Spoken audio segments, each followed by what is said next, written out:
xibaar yu wér te wóor ca tàng ba abonnez-vous pour ngeen di mën di jot suñuy vidéo. dal leen ak jàmm seen chaîne bi di Buzz 221 HD am naa ko jàppante bu daal di jaar ci diggante journaliste bii di Maimouna Ndour ak homme politique bii di Moustapha Diakhaté coow loolee nu mu demee moom mooy que ne kii di Maimouna Ndour dafa daal di fësal ay kàddu daal di wax que ne kii di Moustapha Diakhaté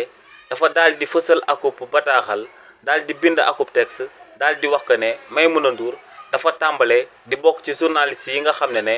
régime bu bees bi da leen a daal di napp ba ñooñee nangootu ñoo daal di wax dëgg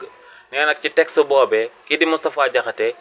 nommé wu ko directement maanaam tudd turam waaye ne Moustapha Diakhaté moom lay daal di waxal nee nag lu mu xam kookee di Moustapha Diakhaté depuis ba muy tàmbalee métier bi muy dippee journalisme ne li ni mel moom moo sabab du àddu jëmale ko ci kookee di Moustapha Diakhaté waaye ne lu leer ba am moom mooy que ne na kookee di Moustapha Diakhaté ak yeneen chroniqueurs yi nga xam ne dañoo jàppee seen bopp ay opposants nekk ci réewu Sénégal te ñuy tànn ki nga xam ne moom la ñu war a mën a manipuler di ko mettre la pression ne na ñooñu ñëpp daal di xam que ne moom bokkul ci journalistes yi nga xam ne kenn dina ko daal di mën a mettre la pression ne lu leer ba am moom mooy que ne ba fi waa APR nekkee woon ci boppu réew mi ba mu yoree woon teleem bi ne dafa tëddee woon njaaxaanaay ne tamit fas yéene daal di wéyal li ni mel ginnaaw ba waa parti bii di Pastef yoree réewu Sénégal nee nag du ci daal di yokk wala mu ci daal di wàññi ne lu leer ba am moom mooy que ne dafa daal di tëddee njaaxaanaay te du daal di nangu benn pression benn nit ak fu mu mënti daal di féete ci réewu Sénégal